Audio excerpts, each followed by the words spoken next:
খুব দামি এবাদত। কুরবানি দিবেন 4টা 5টা 10টা 15টা 20টা, সারা গেরাম খাবে। কে যে বুদ্ধি দিল যে 7 ভাগে করো, আর এমন ভাবে বলছে, কে বলছে চলবে না 7 ভাগে, মানে ফাটিয়ে দিচ্ছে একেবারে, এমন ফাটিয়ে দিচ্ছে হুজুরের একবারে চিৎকারে টিকা যায় না।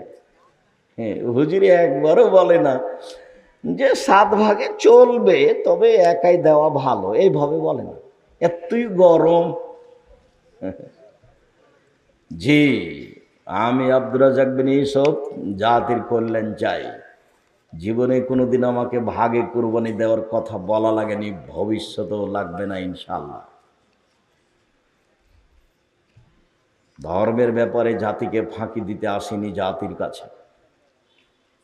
জাতির যদি রাস্তাঘাট করে দিতে না পারি, জাতির যদি স্কুল কলেজ করে দিতে না পারি,